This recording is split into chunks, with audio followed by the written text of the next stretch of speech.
Buenas tardes, queridos alumnos. En esta clase vamos a seguir avanzando desde donde dejamos en la clase anterior. ¿Sí? La clase anterior pudimos ver qué queríamos decir con que Dios se revela, qué es la revelación.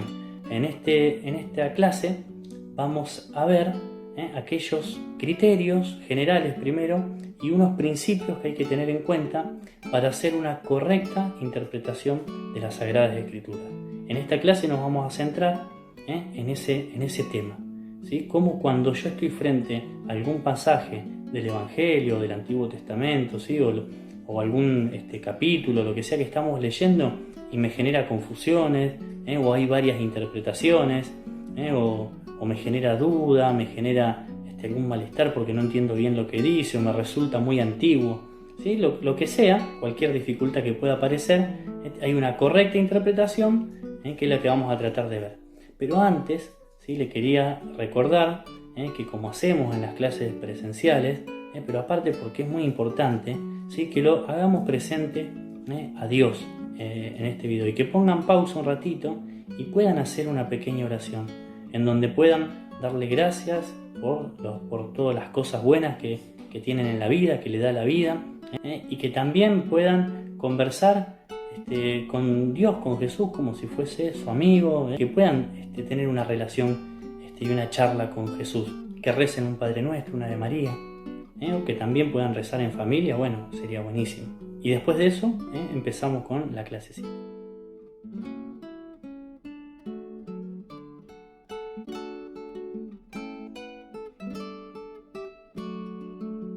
En esta clase vamos a empezar con estos puntos que dijimos, ¿sí?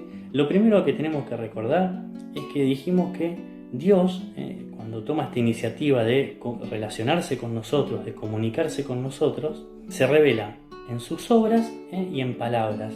Y en palabras también lo hace de forma escrita. Y por eso hablamos de los escritores sagrados, es decir, aquellos que escribieron los libros que forman parte de toda la Biblia. Y que dijimos que esa Biblia está formada o está dividida en dos grandes partes, que es el Antiguo Testamento y el Nuevo Testamento. Y todos esos libros que forman parte son libros que nosotros consideramos que son la palabra de Dios, y que han sido inspirados por el Espíritu Santo, que es el Espíritu de Dios. En esa pedagogía que tuvo Dios, Él tuvo la decisión de abajarse a nuestra condición humana y hablarnos en nuestro lenguaje humano. Y para eso Él eligió de entre el pueblo a los profetas, ¿sí? Aquellas personas que en las determinadas etapas de la historia Él los fue preparando, ¿sí? Como hace con nosotros, prepara el corazón, los va formando para que puedan escucharlo a Dios, recibirlo a Dios, y transmitirlo y comunicarlo al pueblo a quien quería llegar. ¿Para qué? Para prepararlos en la esperanza de la salvación, en la esperanza de la tierra prometida, en la esperanza de una nueva alianza eterna. Entonces, decimos que Dios se vale de nuestra condición humana, pero la inspiración es divina. Lo que esos autores dejan plasmado escrito es la palabra de Dios inspirada por el Espíritu Santo. Entonces, en un primer momento decimos que el Espíritu Santo es inspirador, ¿sí? Pero también vamos a decir que el Espíritu Santo es intérprete. Si bien el Espíritu Santo es aquel que preparó, y que formó y que comunicó este mensaje, también va a ser el que vamos a necesitar para interpretar este mismo mensaje. Si un libro un manual de mecánica fue escrito con un espíritu de mecánica para entender esa profesión, para interpretarlo no lo vamos a interpretar con los conocimientos de biología, sino que lo vamos a tener que interpretar con los criterios de la mecánica, ¿no es cierto? Entonces acá nosotros tenemos que interpretar los textos bíblicos con el mismo espíritu, ¿sí? ¿Y qué significa el mismo espíritu? Significa que tiene que ser en esta misma clave espiritual, digamos, ¿sí? Para decirlo de alguna manera, no con el espíritu, digamos, del mundo. Yo cuando les digo mundo en esta materia, cuando le digo del mundo, lo hacemos en referencia a que el mundo es este mundo, esta sociedad que vive sin Dios. En general nos referimos a una sociedad que no escucha a Dios, digamos, ¿sí? Entonces le llamamos el mundo. Entonces yo no puedo interpretar con el espíritu del mundo la Biblia, la tengo que interpretar con el espíritu de Dios.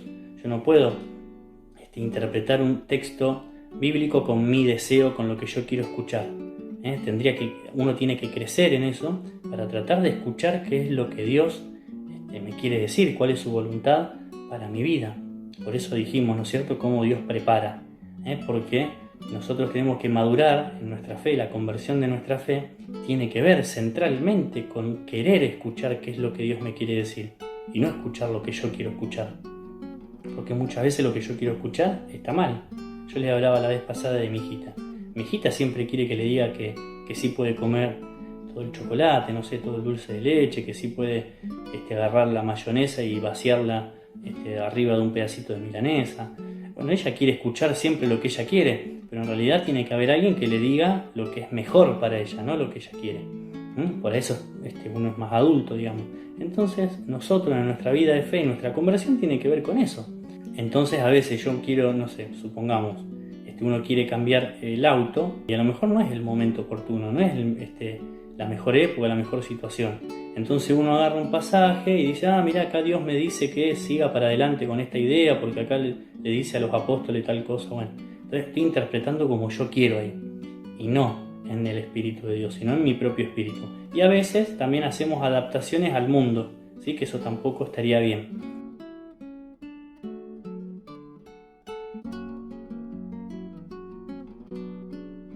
Concretamente a qué significa y cómo combatir estos errores, digamos, uno de los criterios generales que tenemos que tener es que nosotros siempre interpretamos la Sagrada Escritura, cualquier texto, cualquier pasaje que nos esté generando alguna duda o que nosotros realmente queremos saber qué es lo que Dios quiere, siempre con la iglesia, siempre en la iglesia y con la iglesia. ¿Qué significa esto?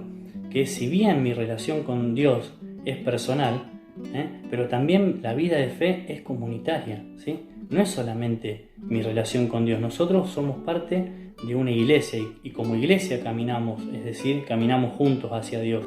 Entonces nosotros tenemos que interpretar junto con las enseñanzas de la iglesia, que esas enseñanzas son las enseñanzas del Papa, ¿sí? Todas las enseñanzas que da nuestro Papa en los documentos, en sus encíclicas, exhortaciones, en sus catequesis, y lo que enseñan los obispos, que siempre está en relación con la tradición de la iglesia, que lo vamos a ver más adelante.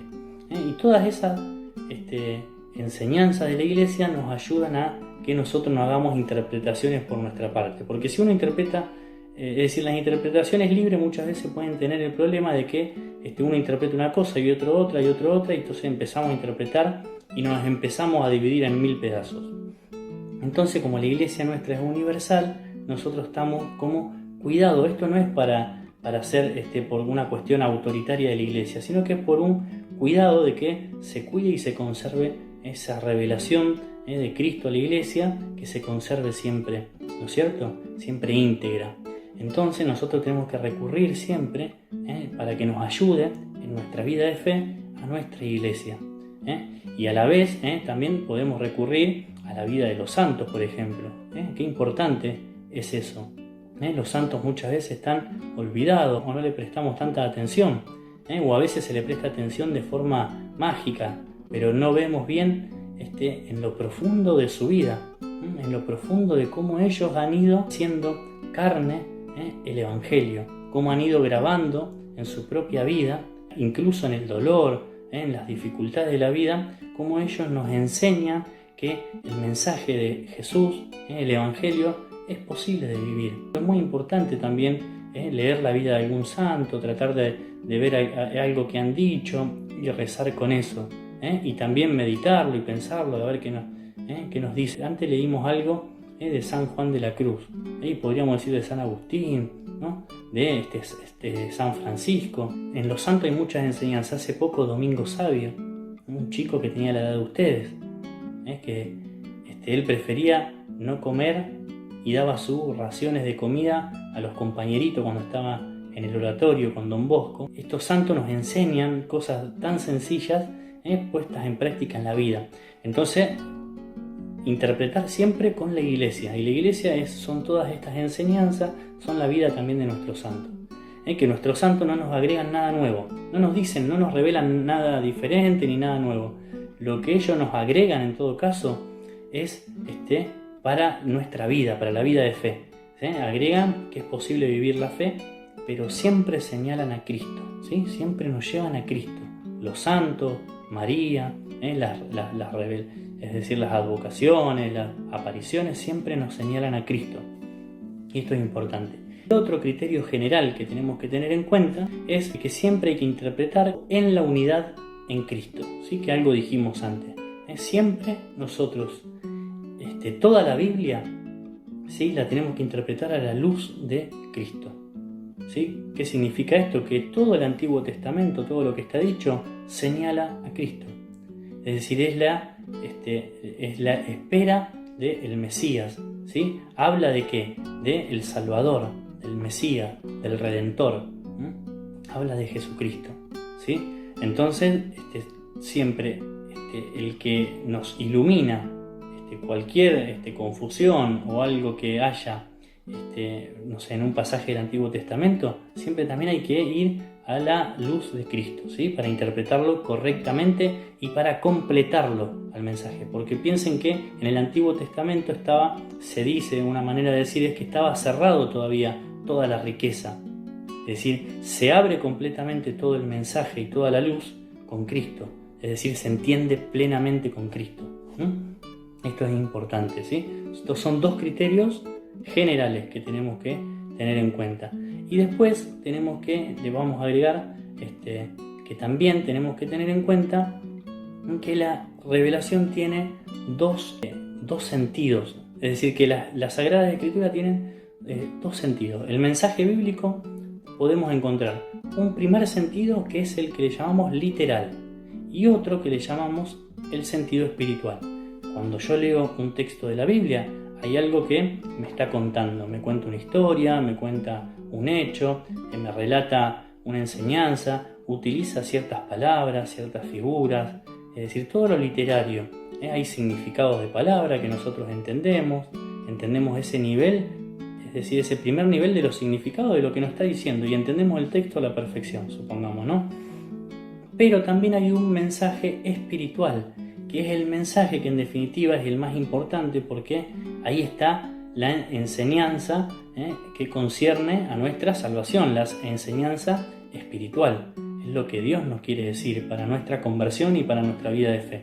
Entonces, ese segundo nivel es ese nivel más importante, el espiritual. Esto se puede hacer más complejo, pero ahora lo vamos a hacer así sencillo para que ustedes me entiendan bien esta parte, ¿sí?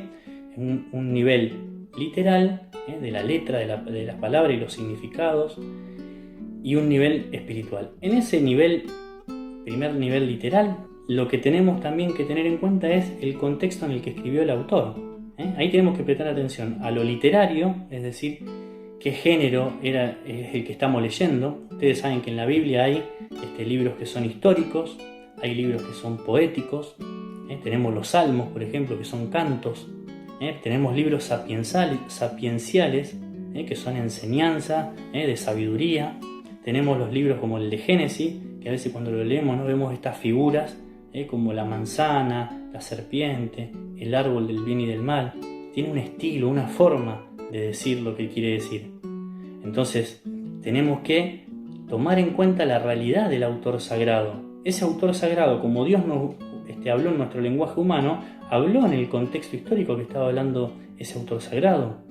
Ese autor sagrado tenía cierta forma de escribir, cierto género, y también estaba en un contexto determinado. Podemos decir, no es lo mismo el contexto histórico en el que estaba Moisés, en el Éxodo, con el contexto de uno de los, de Ezequiel, o en el contexto de los apóstoles, digamos. Son situaciones totalmente diferentes. Entonces los autores hablan al pueblo de las problemáticas que había en ese momento o de lo que había que enseñar en ese momento. Porque dijimos, ¿se acuerdan que era progresivo? ¿No es cierto? La revelación Dios también lo va haciendo progresivamente. Entonces hay que tener en cuenta eso en la parte literal. Y en la parte espiritual lo que nosotros tenemos que saber es de esa dimensión, es que ahí está la enseñanza, que es lo sobrenatural, ¿sí? Ahí está Dios hablándonos espiritualmente. Ahí Dios nos está dando las revelaciones de la salvación, es decir, las revelaciones de la vida eterna. Es muy importante, ¿sí? Porque nosotros creemos en la vida eterna. Entonces ahí está toda la revelación para cómo ganar esa vida eterna, digamos, ¿no? Para cómo salvarnos, ¿sí? Para cómo ir convirtiendo nuestra vida. Ahí es donde está, es decir, la médula, la parte esencial del mensaje bíblico, en el mensaje espiritual. Pero que, para entender correctamente ese mensaje espiritual, tenemos que tener este discernimiento cuando leemos es decir, tenemos que saber entender el mensaje literal, es importante, ¿no es cierto? Porque tenemos que saber en qué contexto y de qué forma está hablando el autor para que podamos entender que está situado ese mensaje, ¿no es cierto? Está situado en un momento, ¿sí? Y que lo que nos interesa es en realidad el sentido espiritual, el fondo espiritual, que es lo que Dios nos quiere revelar, que tiene que ver con el mensaje de salvación.